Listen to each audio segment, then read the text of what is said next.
opositores, entre ele o caso mais notório foi do Fred Superlano, onde vizinhos gravaram o momento em que as forças de segurança o levavam à força, né? Ele foi retirado à força de casa e colocado arbitrariamente em um carro sem identificação de uma força de segurança daqui do governo e levado para um lugar até então não informado, o que vem sendo classificado pelo Partido Superlano, que é o Partido Vontade Popular, tem sido classificado como sequestro.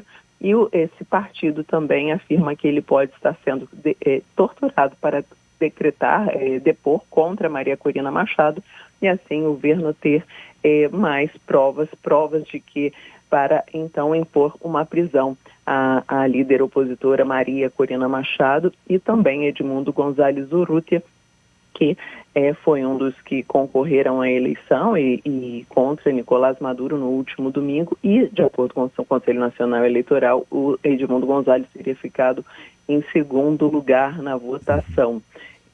Perfeito. Perfeito. Helena Jorge, você volta a falar com a gente de Caracas a qualquer momento, atualizando essas informações para nós. E nós seguimos agora na Venezuela, porque estamos em contato agora com o professor Jesus Mazei, professor de Ciência Política da Universidade Central da Venezuela, está também em Caracas, é um diplomata, já trabalhou aqui no Brasil, lá entre os anos de 96 e 2000. Professor Jesus Mazei, muito obrigado pela gentileza de nos atender aqui no Jornal da CBN. Bom dia para o senhor. Bom dia para Cássia e para você, Milton. É um grande prazer de estar no Brasil digitalmente. É um grande prazer. Bom dia. Professor Jesus Mazei, como é que o senhor define esse momento que a Venezuela está enfrentando? É um momento de imprecisão, de muita imprevisibilidade. Qualquer coisa pode passar na Venezuela, não? Porque tem um momento de muita tensão, tensão política, tensão social. É um momento de que o chão está muito movediço, não? Então, é muito difícil. É uma caixa de Pandora. Eu acho que é uma caixa de Pandora, o que temos aqui na Venezuela agora, não?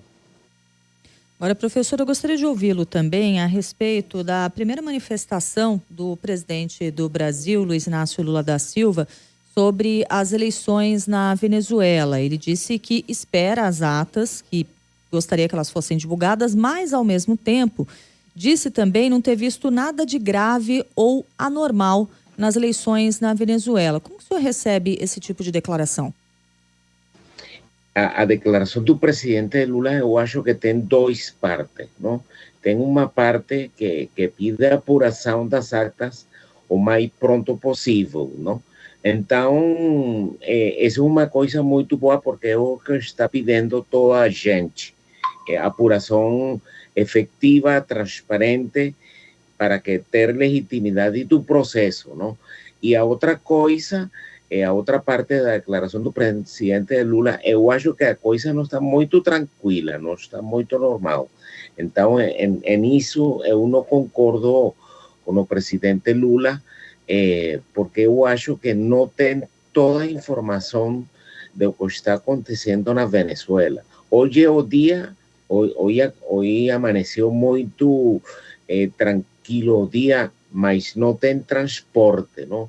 Então, tudo está muito tranquilo, não? Tudo está muito tranquilo nesta manhã que está amanhecendo em Caracas, não? Tá, lembrando que agora em Caracas são 6h41, o senhor está num horário antecipado em relação a nós. Agora há pouco a nossa repórter mesmo, Eliana Jorge, chamava a atenção para esse início de dia em Caracas. Ao mesmo tempo, a preocupação em relação à reação de Maduro, que ameaça a prisão dos dois principais líderes da oposição.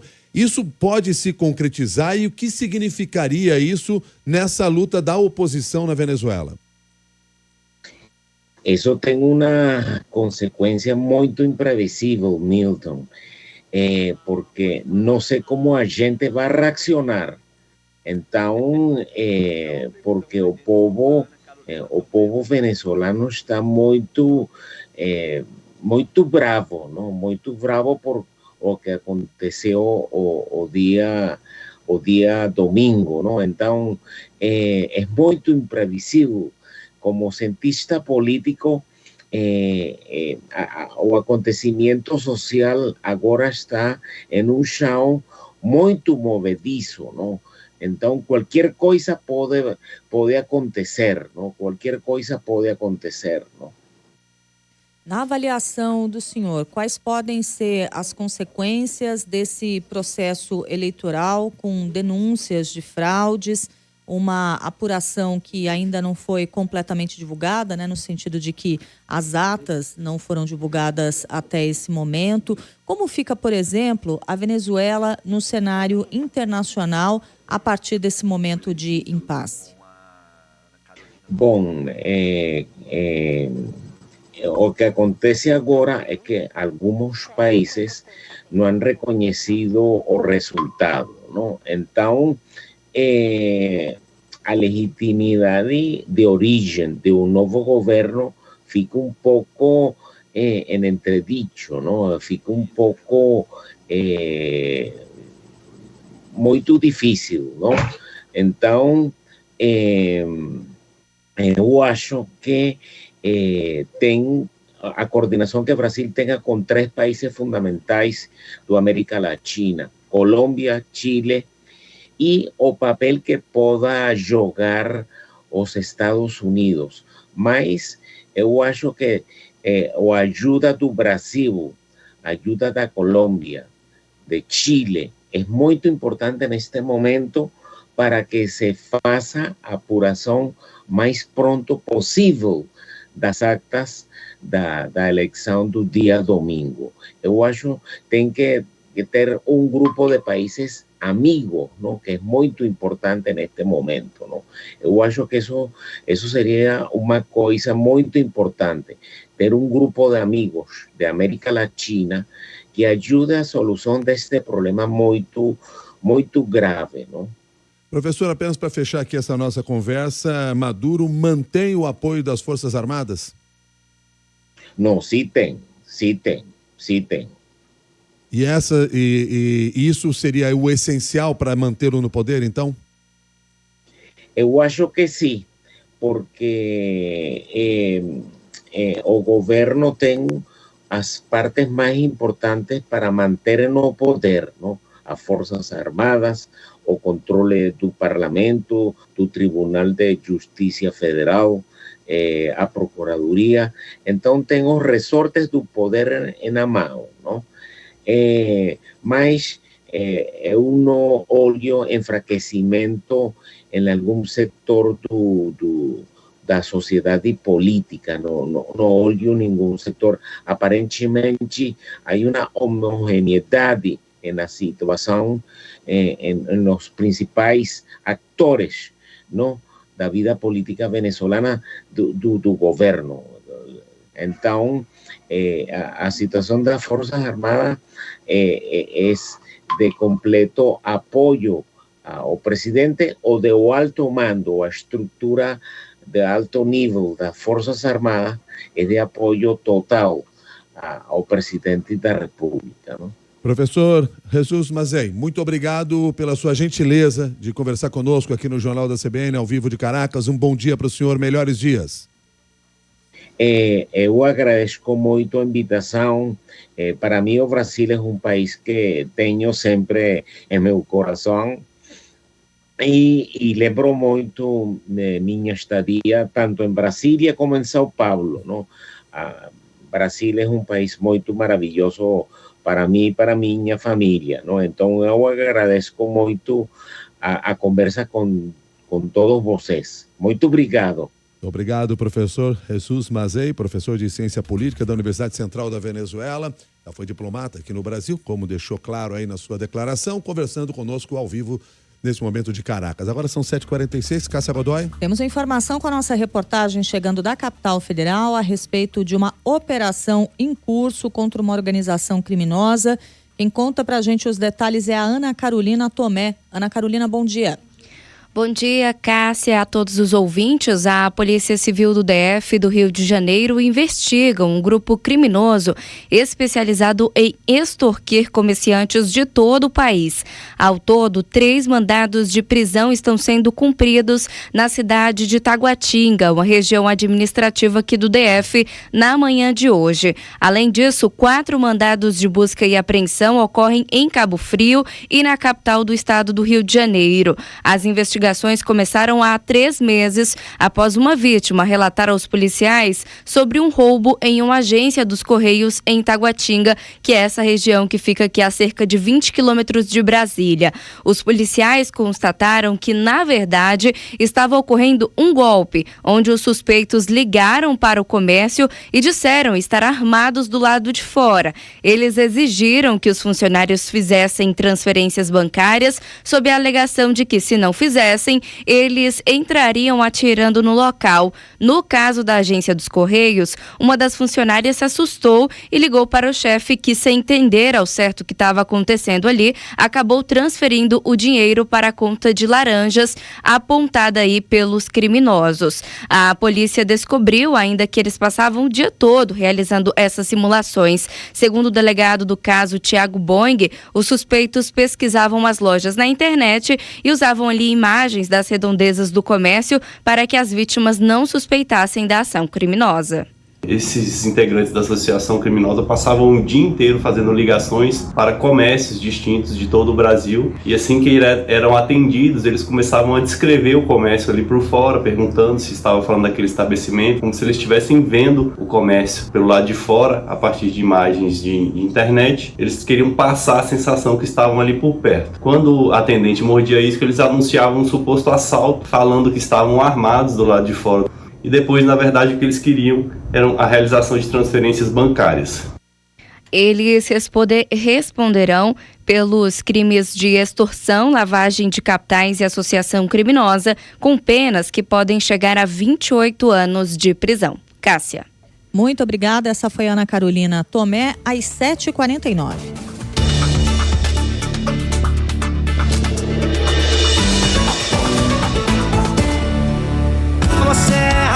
Saudade, meteoro da paixão. De Meteoro da Paixão, eu, Luan Santana, entendo. É por isso que eu tô aqui para falar do Volkswagen Meteor e das condições imperdíveis que a Volkswagen preparou para você. Ouve só. Taxa de apenas 0,89% ao mês. Garantia de 3 anos e conectividade Rio Premium grátis por 12 meses. Volkswagen Meteor. Visite uma concessionária e aproveite. Paz no Trânsito começa por você. Descubra como o mercado livre de energia pode transformar a saúde financeira da sua empresa. Acompanhe o videocast Endi nas plataformas e páginas oficiais da CBN.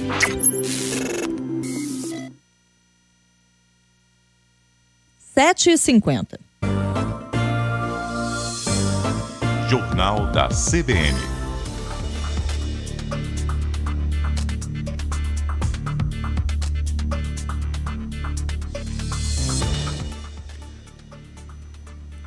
Bom dia, meu nome é Renan Mesquita e voltamos agora com as notícias locais. O depoimento do empresário Lucas Rabelo Dantas, suspeito de manter a esposa em cárcere privado em um quarto e agredi-la por várias horas, foi adiado após a vítima apresentar à Polícia Civil novos documentos e informações sobre outros crimes que ele teria cometido contra ela. A informação foi confirmada em entrevista à TV Cabo Branco pela coordenadora das delegacias especializadas em atendimento à mulher, Cileide Azevedo. A mulher denunciou as agressões à polícia no dia 23 de julho. De acordo com a delegada, o depoimento do empresário estava marcado para acontecer no início da tarde da última segunda-feira, dia 29, mas a vítima apresentou durante a manhã uma série de documentos com fotos.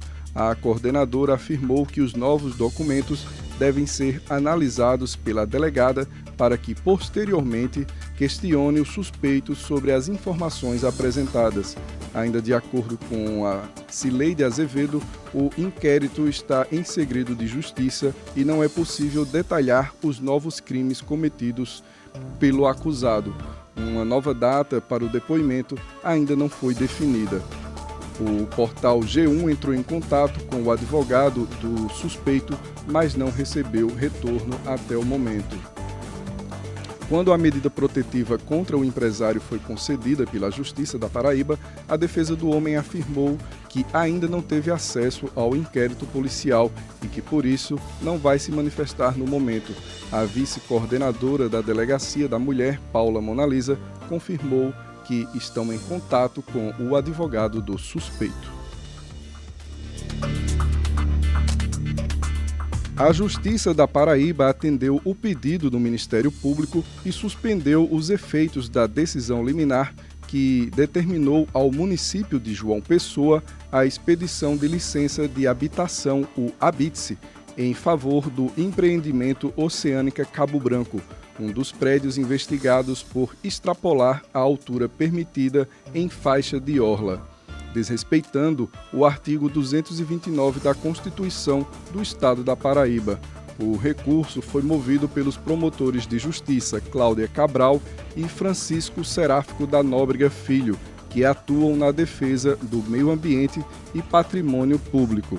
Os promotores de justiça destacaram que desde o início da construção a obra estava irregular, desrespeitando a altura máxima permitida pela construção estadual e pela legislação urbanística municipal para edificações localizadas na área da orla. Para eles, a decisão liminar proferida pelo juízo de primeiro grau contraria as normas ambientais, na medida em que reconhece o dano ambiental para, em seguida, chancelar a ilegalidade da conduta particular em detrimento ao direito coletivo. Ainda hoje, no CBN João Pessoa, a gente volta a falar sobre esse assunto.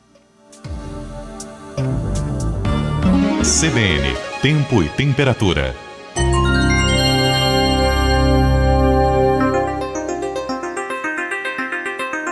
No litoral, a máxima é de 29 graus, a mínima é de 21 graus, com nebulosidade variável e poderão ocorrer chuvas pontuais, porém passageiras.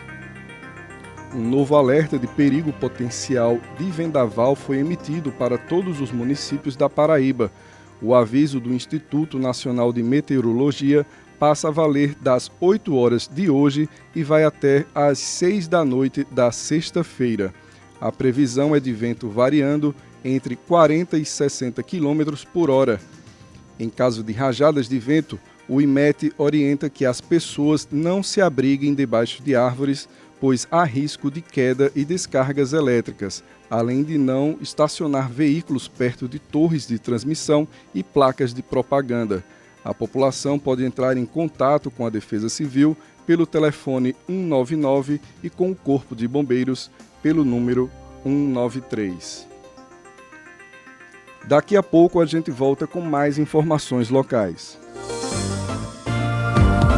Jornal da CBN. Oferecimento. Seu BYD é na Parve. Faça parte do futuro elétrico da mobilidade.